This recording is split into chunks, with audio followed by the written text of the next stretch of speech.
Hola amigos, ¿cómo están? Bienvenidos a Cuéntamelo Todo. Soy Fátima Saldonidi y como siempre estoy feliz de poder compartir con ustedes las historias que hacen posible nuestro país, el Perú. Siempre hablo del tema cultural y esta vez el tema está vinculado a la educación. Qué importante entender que estos dos conceptos van de la mano.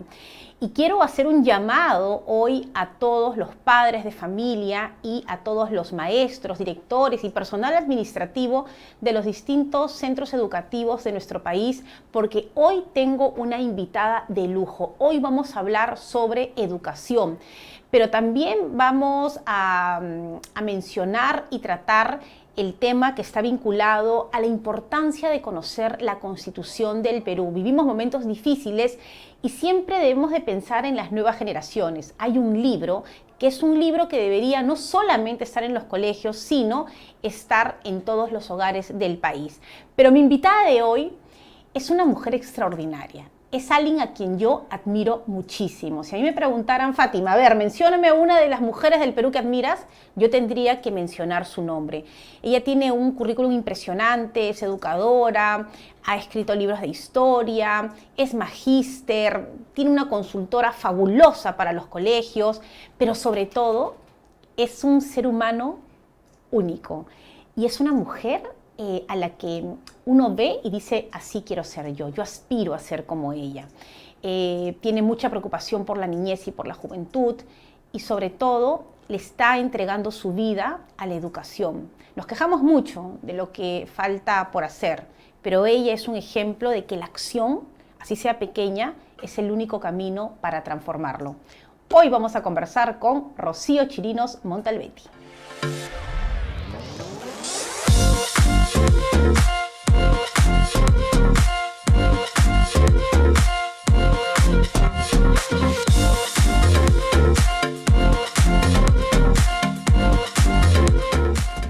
Hola Rocío, ¿cómo estás? Bienvenida, cuéntamelo todo. Hola Fátima, agradeciéndote esta invitación tan bonita, yo también estoy muy contenta de poder llegar a muchos padres de familia, a muchos educadores y tú me estás dando esta maravillosa oportunidad, con lo cual agradecértelo con todo el alma. Bueno, sí, yo aquí tengo este libro que has hecho junto a Carlos Jacanson Nieto, que es una joya realmente, que creo que es Gracias. un libro que debería de estar, como lo dije, no solamente en los colegios, sino en los hogares, y vamos a hablar de él, pero antes creo que es un momento especial que nos pongas en contexto en qué situación nos encontramos con este retorno a clases de nuestros niños y jóvenes, cómo lo estás viendo y sobre todo a qué nos enfrentamos tanto los padres como los educadores. Gracias Fátima, tu pregunta es muy, viene al momento. Estamos en el mes de marzo, terminándolo en los últimos días. Hay desde luego optimismo, hay emoción, hay fuerza en el Perú, porque lamentablemente los 2 años, el 20 y el 21, hubo ¿cómo te lo diría?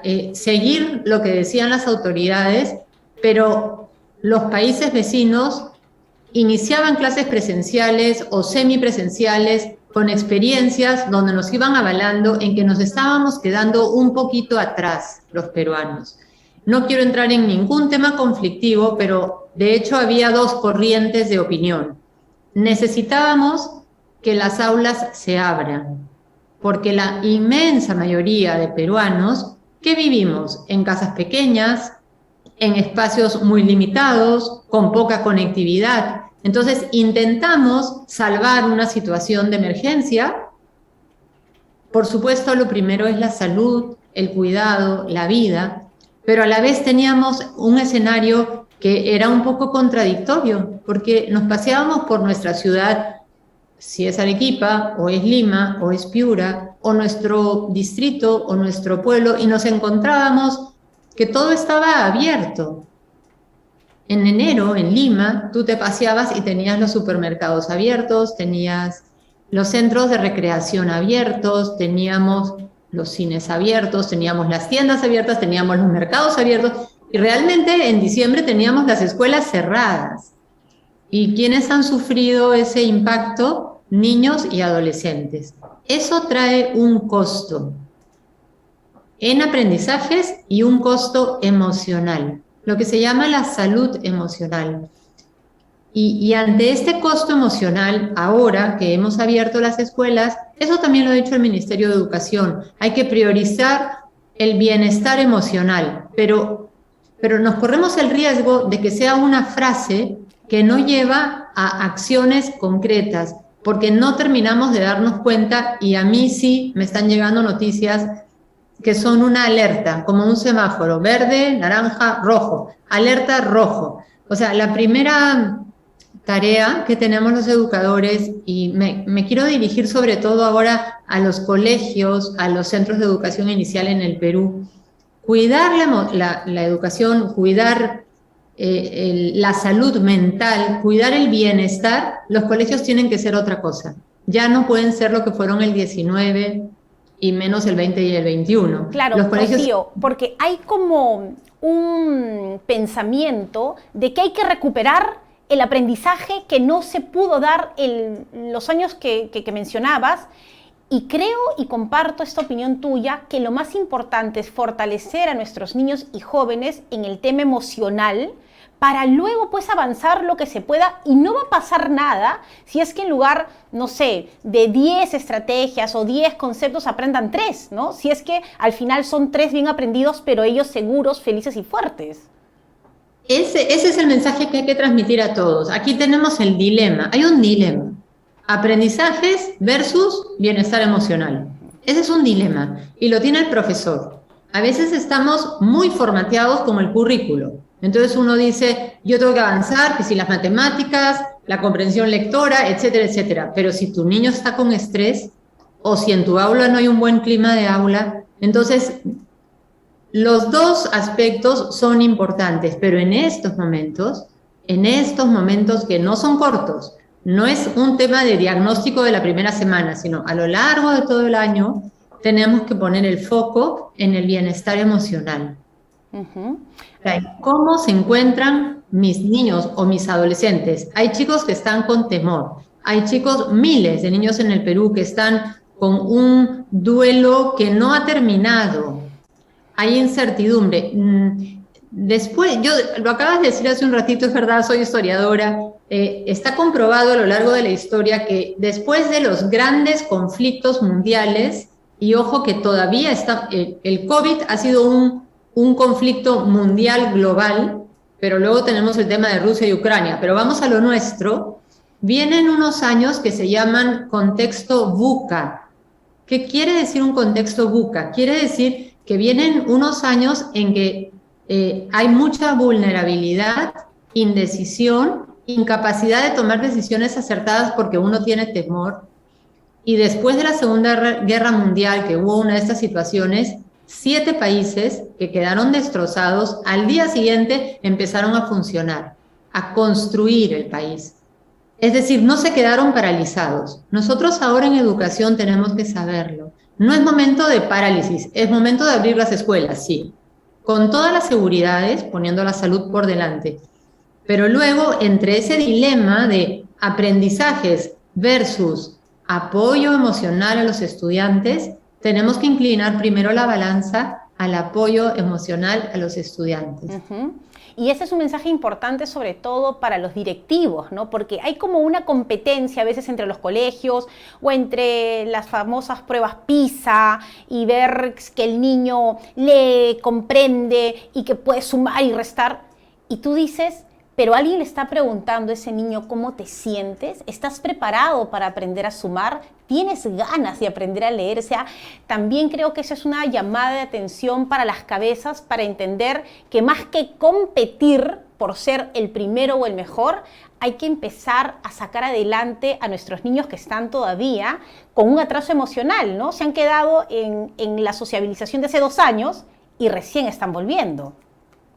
Sí, Fátima, y no solo atraso emocional, sino que esta pandemia, al haber habido este confinamiento, por ejemplo, hay un estudio muy serio de una ONG, Save the Children, que lo ha aplicado en 46 países, la mayoría de América Latina, y dentro de los resultados ya cuánticos, no solo cualitativos, porque decir hay que cuidar el bienestar emocional finalmente es una frase, pero si lo vemos en números, por ejemplo, hay estudios que arrojan que más del 30% de hogares en América Latina hay niños que sufren en sus hogares como resultado de esta pandemia o han sufrido violencia familiar.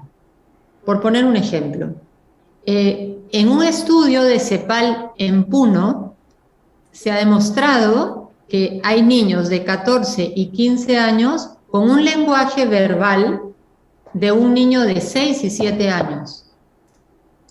Y ese desequilibrio, desbalance, esa distancia, esa brecha, empieza por los problemas emocionales que esos niños han venido sufriendo.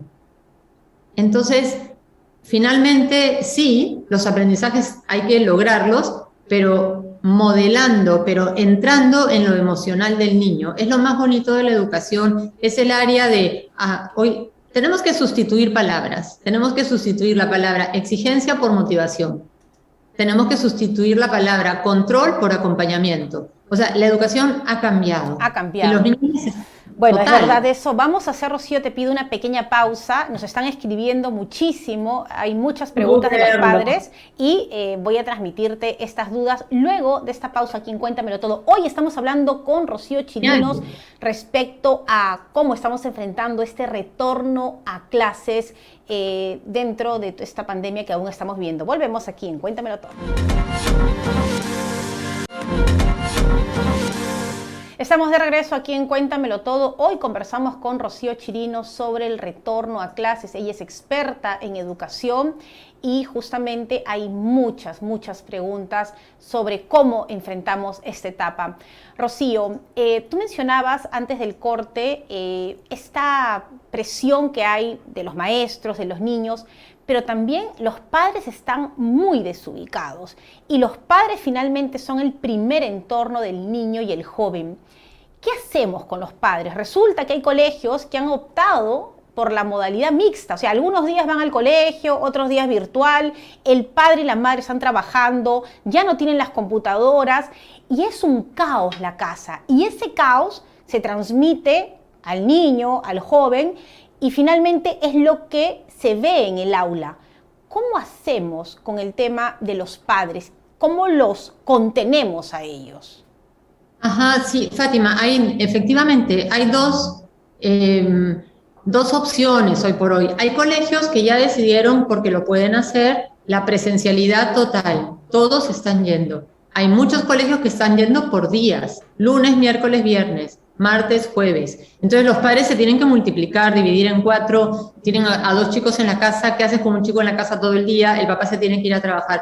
Yo, en primer lugar, iría a la idea de comunidad educativa. O sea, los colegios están llamados a trabajar con los padres de familia. ¿Para qué? Para, de una manera transparente, muy transparente, decir cuáles son las posibilidades y cómo podemos afrontar las dificultades. Quizás por espacio de aula, el colegio no ha podido hacer otra cosa que fraccionar en grupos o en días, como ya he recibido noticias. Entonces, el colegio tiene que ponerse en una comunicación transparente con los padres para poderles dar ciertas pautas de actuación. Y los padres de familia, yo les pido, como nos lo han venido pidiendo, necesitamos 1 año o 2 más de un gran apoyo a las escuelas. Pero no es un apoyo, diríamos, un apoyo en el sentido de hago lo que el colegio dice y ahí está, no, sino es un apoyo constructivo.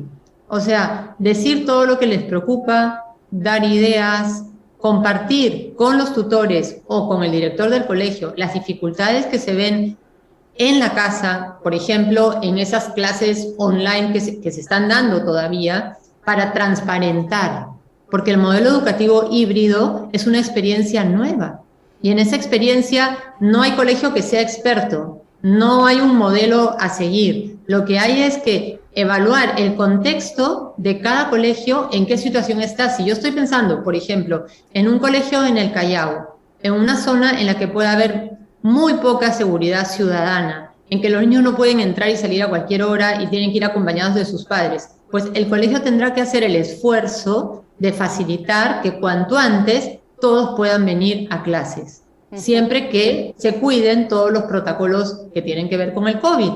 O sea, yo soy a favor de un retorno pleno de todos al aula. Y ahí sí, los padres de familia apoyar.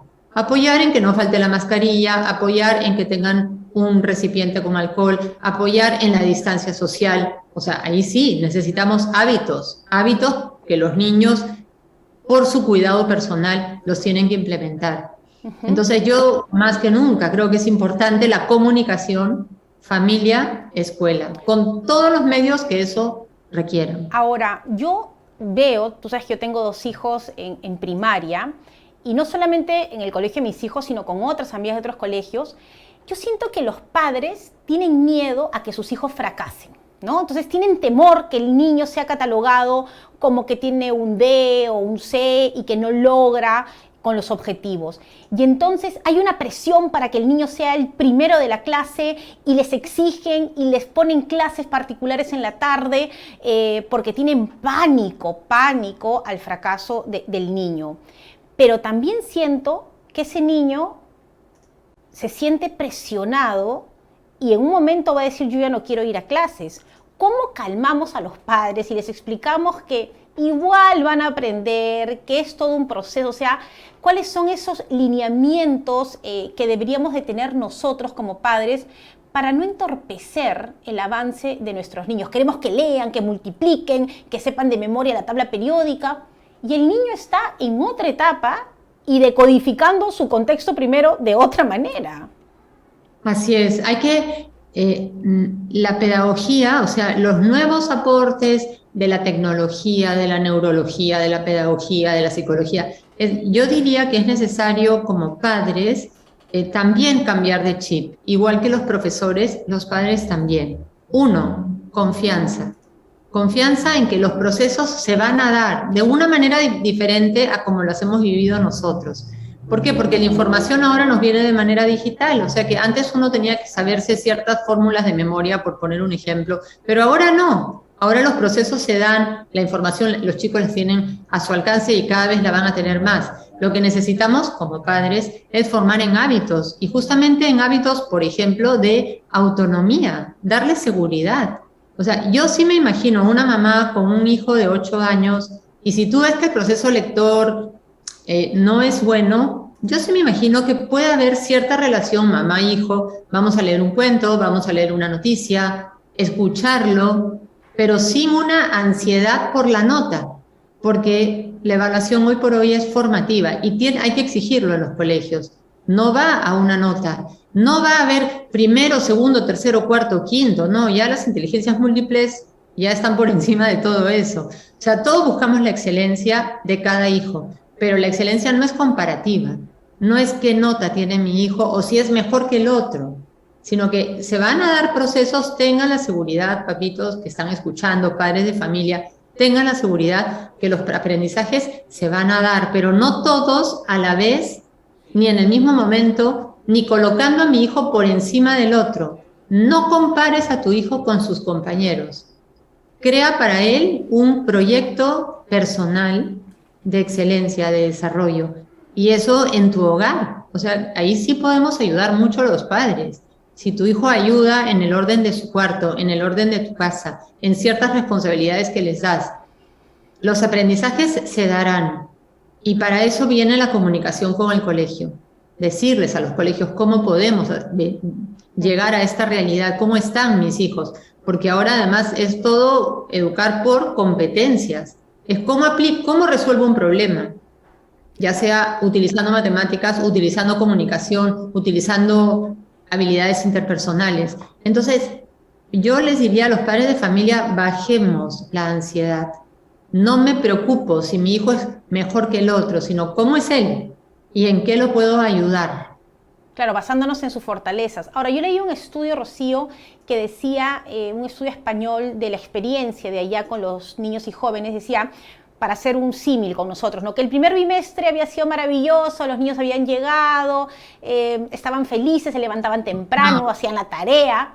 El segundo bimestre ya era como un segundo bimestre ya de adaptación, y que en el tercero habían salido miles de problemas vinculados a la salud mental: apatía, tristeza, aburrimiento, ya no tenían ganas de asistir a las clases, y que los padres eran: qué barbaridad, qué te está pasando, también que tú ibas y ahora ya no quieres estudiar. Ahora, incluso en ese estudio leía que habían algunos comportamientos de agresividad, y el llamado era: por favor, los padres y los maestros tenemos que contenerlos, no ponernos a su nivel ni comenzar a juzgarlos y criticarlos. ¿Qué hacer cuando empiecen estos problemas a salir en el caso peruano? Que también creo que ya están saliendo en algunos colegios del Perú. Sí, en el caso peruano hay una diferencia con España, ¿verdad? Que es el año escolar. Así es. En nuestro caso, la pandemia inicia y son 2 años que la pandemia coincide con año escolar. Entonces, esas etapas sí se dan, pero en nuestro caso se van a dar de manera más rápida, porque no es el calendario de España que las clases empiezan en junio. Entonces, nosotros sí tenemos que pensar, porque es cierto, nosotros también como adultos, que la pandemia ha traído muchas cosas buenas, muchísimos aprendizajes importantes, pero también ha traído el que hemos perdido ciertas habilidades, costumbres, rutinas, hábitos, hasta la materialidad de vestirme temprano, ducharme, desayunar rápido y salir para la escuela. O en el caso del padre de familia, salir a trabajar, porque finalmente hemos trabajado muchos en este trabajo remoto gracias a la tecnología. Entonces, es probable, y eso por un lado, y luego por otro lado es inicial, primaria, secundaria. Es probable que en secundaria tengamos el problema de que el chico compara inmediatamente y quiera jugar un poco con los padres de familia y decir: papá, para lo que he hecho en el colegio, para eso voy, me quedo en la casa. Y me puedo quedar y mi clase por video y ya está. Porque tiene una lógica. Él va y dice: para lo que ha explicado el profesor, lo mismo lo recibo desde la casa. Eso yo lo veo más bien en el adolescente. Y con los adolescentes, los padres de familia tenemos que tener otra seguridad, una seguridad distinta. Al adolescente le hace bien levantarse, vestirse, salir de su cuarto, ir al colegio, y el profesor ya sabe qué estrategias tiene que manejar para habilidades interpersonales. Entonces yo, como padre de familia, si tengo hijos adolescentes, yo no cedería. O sea, ya empezó la presencialidad, cumplimos con el horario, nos ponemos el uniforme, si es que hay que ponerlo, lo que haya dicho el colegio. En el caso de primaria, predomina más la ilusión por encontrarme con mis compañeros. O sea, es distinto, o sea, el niño está feliz. Lo que pasa es que los aprendizajes le pueden traer bloqueos. Yo puedo tener estrés porque siento que me van a tomar un examen y no me va a salir porque no traigo los mismos aprendizajes. Y ahí el mensaje es para la escuela. O sea, no podemos calificar negativamente a un estudiante porque estamos saliendo de una emergencia. Es como decir: yo he tenido una herida y se está sanando. O sea, son 2 años que el niño ha perdido hábitos. Ha perdido el hábito de comer en unas horas, de atender en clase, de compartir con los estudiantes. Entonces, ahí es al revés. Ahí la emoción sí se da, pero si la emoción no va seguida de un crecer poco a poco en seguridad, en aprender con los otros compañeros, en no tener miedo a que me miren mal. Entonces, los padres de familia tenemos que apoyar a esos niños y enseñarles. Yo creo que en el Perú a veces tenemos una idiosincrasia en que es no quedar mal. Mira, hay que celebrar el error, Fátima. O sea, hay que hacerlos valientes. Si no entendiste algo en la clase, tú el primero en levantar la mano: profesor, no lo he entendido, no lo he comprendido. O sea, hay que hacerlos como que muy valientes en esto. Y luego nos queda el nivel inicial. Y en el nivel inicial, los niños están yendo, está costando la adaptación. Marzo ha sido un mes difícil, pero de una manera natural, los niños están felices en esos jardines, en esas aulas abiertas, porque es lo que necesitaban. Entonces ahí lo que hay que hacer es conectar con las profesoras de inicial para que no les falte nada de lo que necesiten. Si necesitan 3 mascarillas en una mañana, 3 mascarillas porque una la metió en un vaso de agua y el niño no se dio cuenta. Pero los de inicial, el tema ahí es secundaria y primaria, que son 2 temas distintos. Bueno, y con esta anécdota que cuentas, creo que también es importante decirle a los profesores que no hay que ser tan rígidos. Hay protocolos que debemos de cumplir, pero el papel debe ser de guiarlos y no llamarles la atención, porque son niños y necesitan el contacto y se olvidan, y justamente estamos para guiarlos, para sostenerlos y que no sientan pues que están en una institución castrense donde si se quitan la mascarilla lo castigan o si no se echa el alcohol, sino más bien ayudarlos y entender esta espontaneidad que todos tienen. Rocío, te pido una nueva pausa y vamos a regresar para conversar sobre la Constitución y tú, 10 lecciones de ciudadanía, un libro que todos debemos tener tanto en casa como en la escuela. Volvemos con Rocío Chirinos.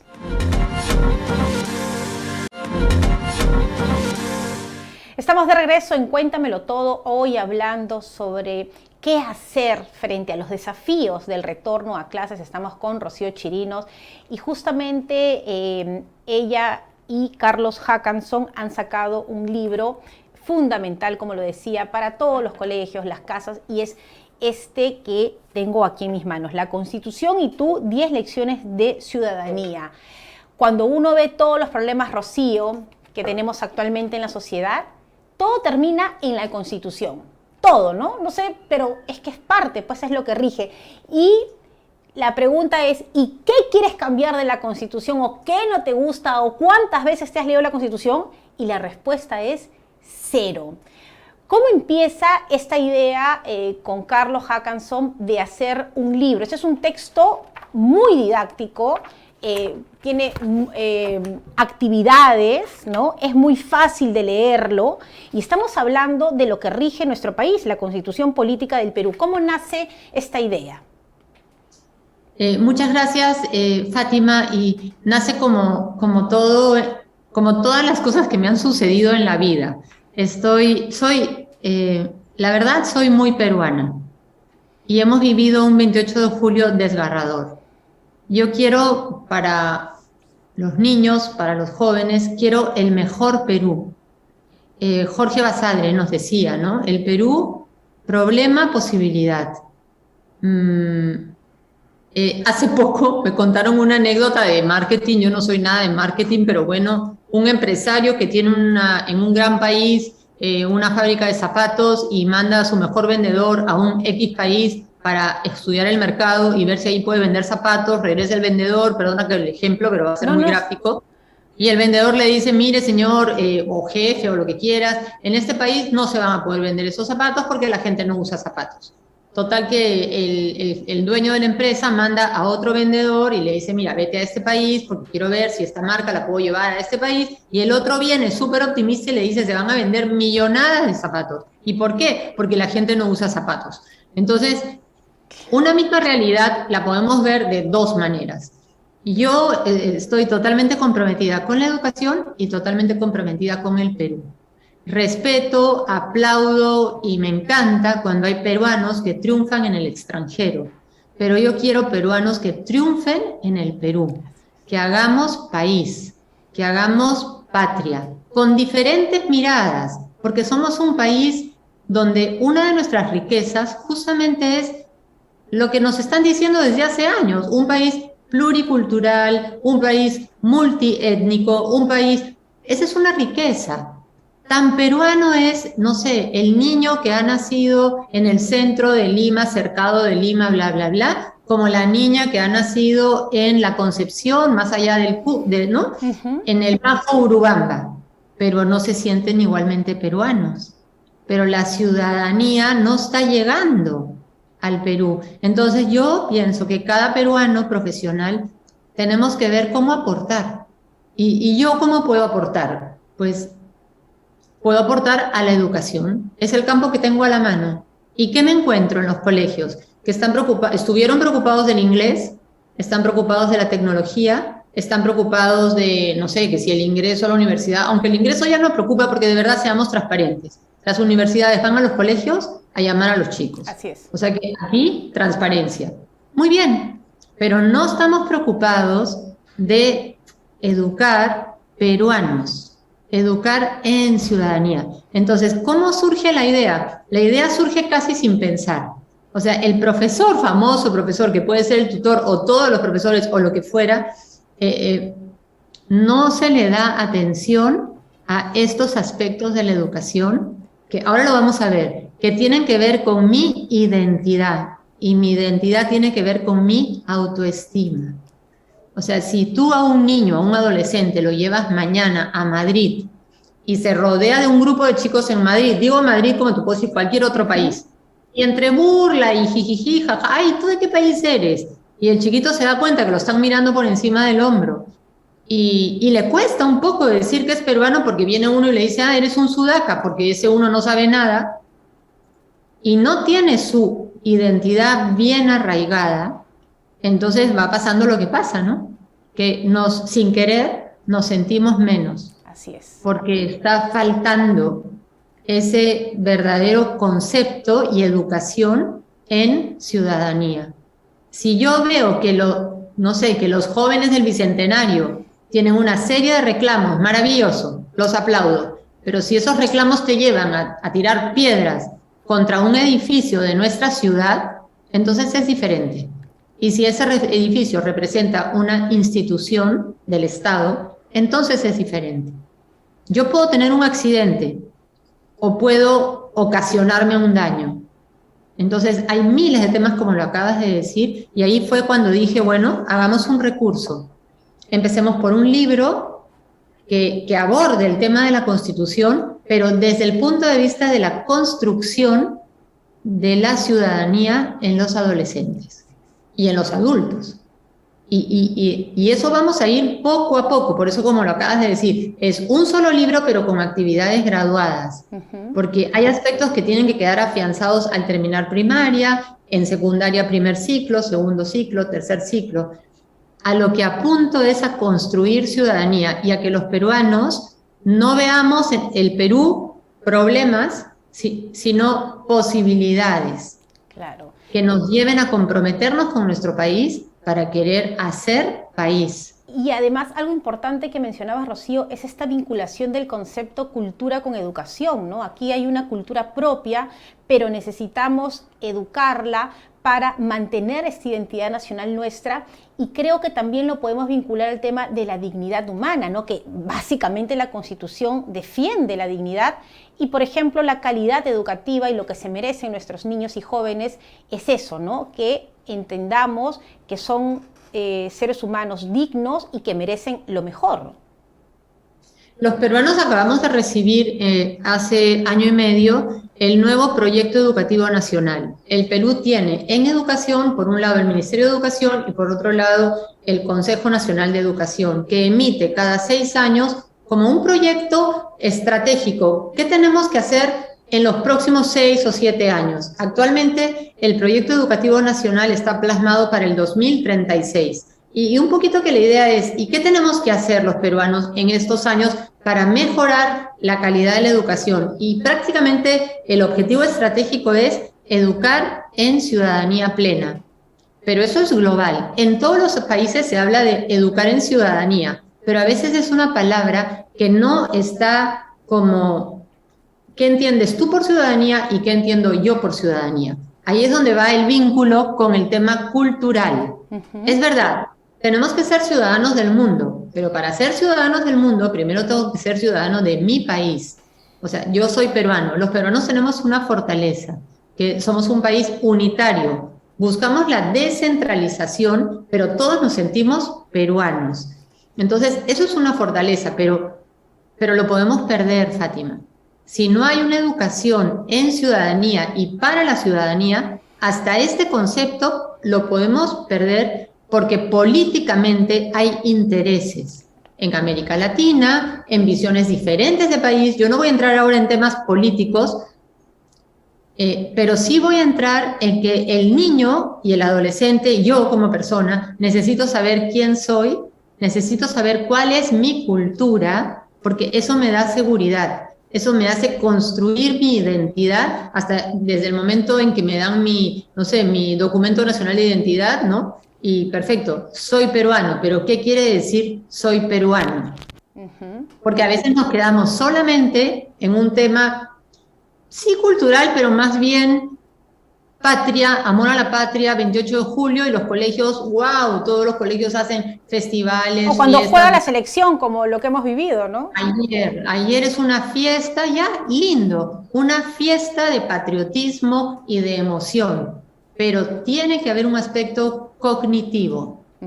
O sea, mi país, cuándo nace, cómo nace, en qué circunstancias, han pasado 200 años, qué significó la independencia, por qué tenemos tantas constituciones, por qué ha habido una y otra y otra. Y los chicos viven lo que tú y yo vivimos. O sea, los chicos van al colegio y sueltan lo que ven. Y lo que ven es, ¿y por qué hay unos que no quieren la constitución? ¿Y por qué otros la quieren reformar? Entonces, esta formación en ciudadanía no solamente va al tema afectivo, sino, como bien lo has dicho, al tema cultural, al tema de conocimientos, al tema del saber. Es el alumno que tiene todas las condiciones para poder ejercer la ciudadanía plena ya a los 18 años y sabe perfectamente pues que tenemos un país con un poder ejecutivo, un poder legislativo, un poder judicial. Eso seguro Carlos Hackanson lo ha explicado porque es su tema fuerte, pero yo lo estoy llevando a la dimensión educativa. Claro, porque lo que tenemos, Rocío, es que de pronto un joven cumple 18 años y ya es distinto a lo que fue el día anterior que tenía 17, ya es responsable, ya puede votar, pero está perdido porque nosotros no le hemos dado las herramientas necesarias para que entienda el significado de cumplir 18 años. Rocío, vamos a hacer una última pausa y vamos a seguir hablando sobre el libro, lo que contiene y cómo podemos obtenerlo. Estamos conversando con Rocío Chirinos. No se pierdan La Constitución y tú, 10 lecciones de ciudadanía. Regresamos luego de la pausa.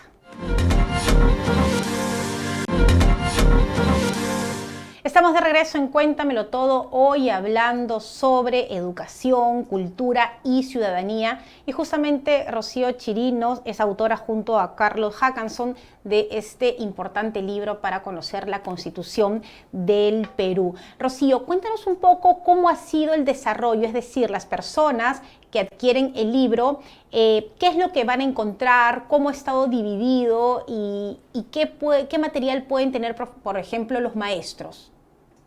Muy bien, Fátima, te agradezco muchísimo. Como tú dijiste en un comienzo, este libro está dirigido al estudiante de secundaria, al profesor, al docente y también a un padre de familia. O sea, está dirigido a un público amplio. ¿Cómo lo vas a encontrar? ¿Qué vas a encontrar en este libro? Como su nombre lo indica, vas a encontrar 10 lecciones de ciudadanía. Muy bien. La estructura empieza por lo personal. O sea, las primeras 2 lecciones es yo como persona, qué significa ser peruano, qué derechos tengo, cómo los puedo ejercer, cuáles son los principales derechos de la persona. Entonces, ahí tenemos como 2 lecciones que no quiere decir que las voy a hacer en un bimestre. No, eso no va por ahí, porque esto es todo el año. O sea, ahí yo me estoy ubicando sobre todo en primero y segundo de secundaria. O sea, un estudiante que sabe que ser peruano desde el momento de su nacimiento quiere decir que está bajo la jurisdicción del Estado peruano, un Estado con una serie de características, pero el hecho de ser peruano hace que yo pueda ejercer unos derechos vinculados a unos deberes, y no solo decirlos como de memoria, ¿no? Como los niños a veces, ¿no? Los derechos del niño, no, sino analizar cada uno de esos derechos y los principales, ¿no? Tenemos derecho a la vida, tenemos derecho a la libertad, tenemos derecho a decir mi opinión, a mentir y difamar, no, pero a decir mi opinión. O sea, en la medida en que los estudiantes van interiorizando esos derechos, serán capaces en muy poco tiempo de ejercer sus derechos políticos también. Rocío, pero además eso también es un ejercicio para que se dé en esta primera democracia que debe ser un salón, ¿no? Y que el maestro debe ser un guía para que todo el mundo pueda opinar y finalmente se lleguen a decisiones, acuerdos y todo el mundo cumple. O sea, creo que también el libro le permite al maestro ejercer esta ciudadanía en la primera sociedad que es el aula. En el aula, porque justamente una de las competencias de esta área curricular que tiene que ver con la educación para la ciudadanía es sé convivir con otros y aportar al bien común, o sea, convivencia democrática para aportar al bien común. Entonces es abrir a los estudiantes y a los adultos, abrirles a la conciencia de que yo soy un ser individual y social a la vez. Entonces tengo una tarea, como ser individual, tengo una tarea personal, pero a la vez tengo una tarea social, colaborativa. ¿Qué cosa es el bien común? La gente se pierde con estas palabras tan abstractas. Entonces, en el aula yo creo ya una primera comunidad ciudadana, donde sean los propios alumnos, por ejemplo, los que elaboran sus normas de convivencia para el aula. Y las elaboran por consenso. Y para eso tendrán que debatir, tendrán que discutir, son las tareas que vienen un poquito para trabajar en el aula, tendrán que llegar a un consenso. Y hay momentos en que uno se da cuenta, si la mayoría ha decidido que para tener la ventilación cruzada todo el año, que es necesario por la prevención del COVID, vamos a tener que venir más abrigados al colegio porque en el mes de mayo no vamos a cerrar las ventanas. Entonces, al haber tomado esas normas de convivencia, al haber salido de las bases, por decirlo de alguna manera, de los propios estudiantes, ellos van entendiendo también luego el juego de la democracia, en la que no es el juego del más fuerte, sino que hay que tomar por el bien del país. Muchas decisiones se toman en consenso, aunque yo haya opinado de una manera diferente. O sea, esa vivencia democrática ya se tiene en el colegio, en la escuela, cuando el profesor o tutor va conduciendo al chico a hacer debates, a formar líneas de opinión, a opinar de manera argumentada, porque opinar no es opinar caprichosamente, sino que yo puedo tener una opinión diversa, pero lo interesante no es tanto mi opinión, sino la forma como la argumento. Y no estoy hablando de temas universitarios, eso lo contempla el currículo para secundaria. Y en la argumentación lo importante es qué fuentes utilizo. Entonces intentamos familiarizar al estudiante de una manera muy amigable con la primera fuente de argumentación, que es el texto constitucional. O sea, es la ley de leyes, y eso viene en todo momento, ¿no? Pero esa ley de leyes tiene un centro en nuestro caso, que es la persona humana y su dignidad. O sea, todas las leyes están hechas para la persona humana, para los peruanos, para que podamos vivir en un país y se puedan respetar nuestros deberes y nuestros derechos y podamos aportar al bien común. Aunque no, sí, yo sé que tú sí lo crees, Fátima, pero de verdad, peruanos jóvenes empoderados es lo que necesita nuestro país. Y eso surge de conocer todo esto. Claro, entonces no puedes empoderarte si no sabes quién eres tú, lo que tienes y cómo es el manejo jurídico, ¿no? Porque a la hora en que opinas, incluso tu opinión tiene que basarse, como tú dices, en las fuentes, y acá lo explican de manera muy clara, por ejemplo, cómo es el funcionamiento de los poderes, ¿no? ¿Qué hace el Poder Ejecutivo, el Poder Legislativo, el Poder Judicial? ¿Qué hacen las Fuerzas Armadas? Y justamente son temas que tú ves en las redes sociales de los jóvenes que están debatiendo, pero no tienen el sustento. Y sí les interesa. Entonces, para resumir tu primera pregunta, el libro está como dividido en 3 partes. La primera, mucha toma de conciencia frente a mis derechos y a ese juego democrático que me lleva a tomar decisiones por el bien común. La segunda parte del libro es tener un conocimiento cercano de nuestro país. O sea, ¿por qué es un país unitario? ¿Qué es la descentralización? ¿Qué forma de gobierno tenemos? ¿Qué cosa es un régimen presidencialista? Pero no como el experto en constitucional, no, sino como el peruano que tenemos que ir conociendo nuestras instituciones para poderlas defender. Los símbolos de la patria son sagrados, pero ¿cómo los vamos a defender si no los conocemos? Para poder saber, por ejemplo, que el primer poder del Estado es el Congreso, el Parlamento, porque ahí estamos representados todos. Es el pueblo, ¿no? El Congreso es el pueblo. Todos, ahí estamos representados. Y ya la última parte del libro tiene que ver con lo que son las Fuerzas Armadas, lo que son los mecanismos que tiene nuestro país para la defensa, por ejemplo, de los recursos naturales o para la situación que tendríamos que ejercer ante un problema, ante un desastre, por ejemplo, ante un desastre natural. Por ejemplo, acabamos de vivir el tema del petróleo en Ventanilla, entonces no es que a ver quién hace algo, eso ya está contemplado, tanto en la Constitución como en las leyes que, ¿no? Donde se sabe que hay un comité que está presidido por el presidente y que tienen que formar parte ciertos ministros. Entonces, para los chicos, a los jóvenes les gusta mucho problematizar, discutir, conocer argumentos, entrar en estos temas. Entonces, a través de las actividades y de cómo está presentado este texto, que además viene apoyado por unos videos maravillosos de Carlos Hackanson editados, entonces el alumno va a entrar en estos temas, ojo, y no solo es el área de desarrollo personal, ciudadanía y cívica, sino que ahí hay otro chip que tenemos que lograr en los profesores, y es que no es que uno estudia ahora matemáticas y ahora comunicación, sino que yo estudio por proyectos y busco la interrelación entre lo que pueden ser conocimientos de historia, con conocimientos de ciudadanía, con conocimientos de matemáticas o de lo que fuera. O sea, ¿por qué en el Congreso, y entramos también en ese tema, a lo mejor yo encuentro que de Puno hay 2 representantes y de Lima hay 36 representantes? Uno podría decir, bueno, eso es una falta de equidad, porque por último que de cada departamento sea el mismo número. Entonces, hasta aplico las matemáticas. Exacto. Porque hay que saber que hay una representación proporcional al número de habitantes, proporcional a las regiones, proporcional. Entonces, a mí la verdad que estos temas me apasionan porque soy historiadora, porque soy peruana y porque pienso que los colegios tenemos que asumir ese reto que no lo pongo yo, lo ha puesto el Consejo Nacional de Educación en su proyecto educativo al 2036. Ellos han puesto la estrategia país, y la estrategia país es educar para la plena ciudadanía.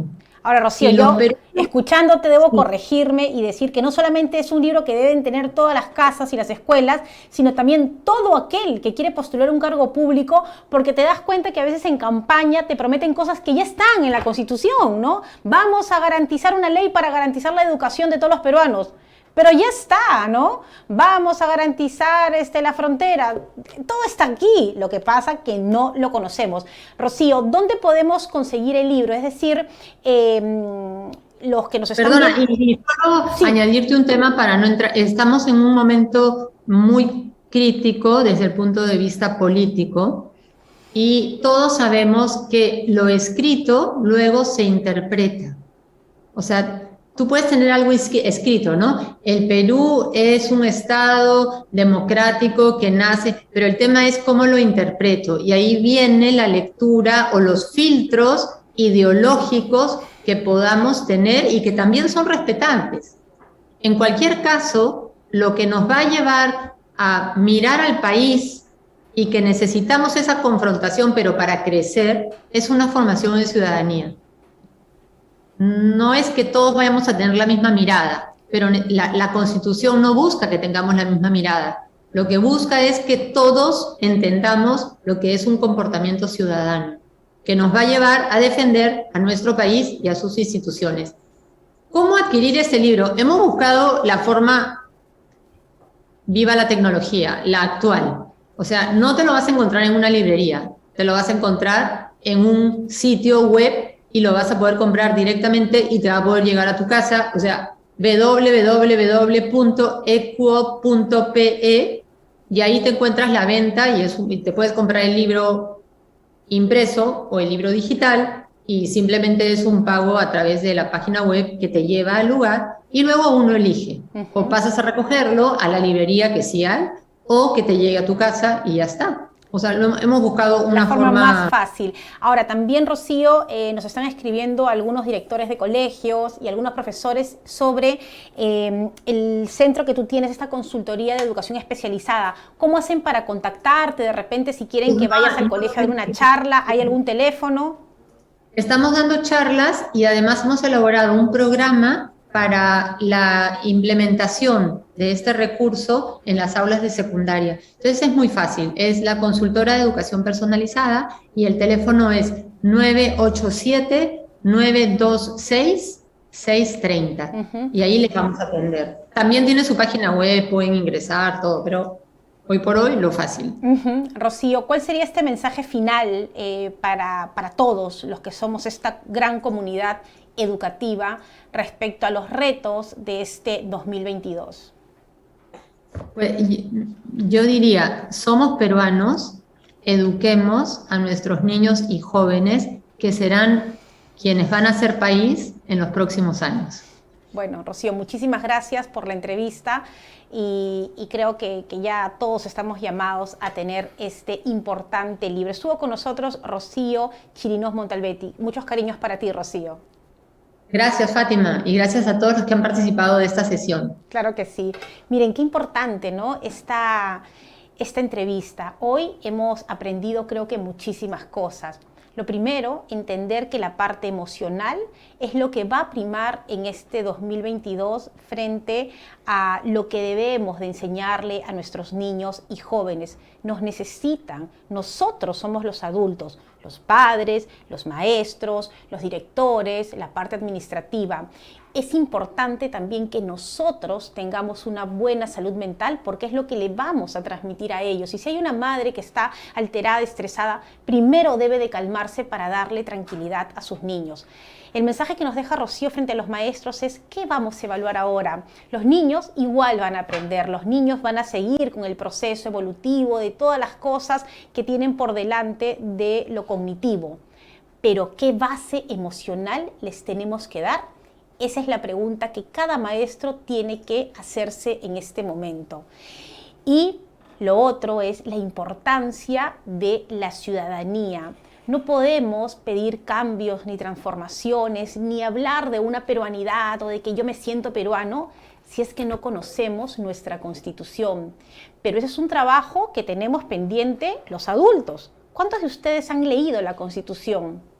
¿Lo han hecho? ¿La han analizado? ¿Han visto qué tanto en su vida cotidiana está cumpliéndose?